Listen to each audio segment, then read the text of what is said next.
Bonjour à tous. Après avoir étudié le baptême du Saint-Esprit, nous allons aborder la puissance de celui-ci.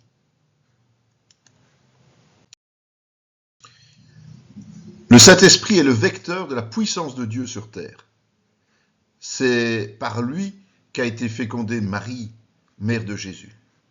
Le principe même du royaume de Dieu, c'est la puissance. Il suffit de penser à la création pour s'en convaincre. Si nous désirons connaître la puissance de Dieu dans et par nos vies, il est donc essentiel de nous laisser remplir du Saint-Esprit, selon l'exemple de Jésus, et de lui offrir toute latitude d'action, évidemment.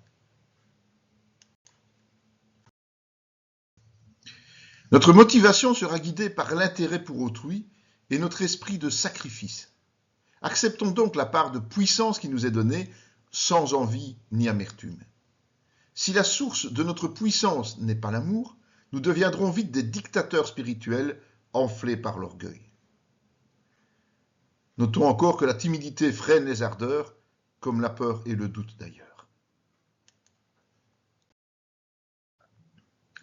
Notre foi ne sera ferme que si notre espérance est fortifiée par l'esprit. L'affermissement concerne tout notre être, surtout l'âme et l'esprit évidemment.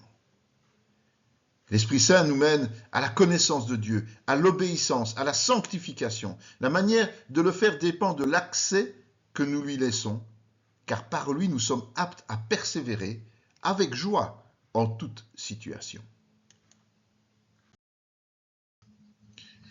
Dès ce moment, nous osons témoigner en toute situation, d'autant que l'Esprit appuie par les prodiges et les miracles.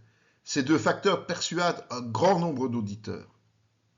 Puissions-nous affirmer comme Paul, et ma parole et ma prédication ne reposaient pas sur les discours persuasifs de la sagesse, mais sur une démonstration d'esprit et de puissance. Étant le temple du Saint-Esprit, le chrétien se souciera de ne plus se laisser dominer par la chair, mais de vivre selon la vérité. À partir de ce moment, il a la garantie d'être ressuscité à la fin des temps, tout comme Jésus l'a été après sa crucifixion. C'est évidemment une question de foi, pas quelque chose de palpable ou de vérifiable avec nos yeux. À partir du moment où Jésus a commencé son ministère de puissance, il a déclaré un point essentiel. Le royaume de Dieu est descendu jusque sur terre pour combattre les ténèbres. Après sa mort et sa résurrection, il est devenu notre Seigneur. La seule limite qui subsiste à l'action de l'Esprit, en et par nous, est la mesure de notre foi et de notre sanctification par l'obéissance. Il ne nous reste plus qu'à utiliser cette puissance qui nous est offerte et à chercher à toujours mieux connaître Dieu. Soyez bénis dans le nom du Seigneur Jésus.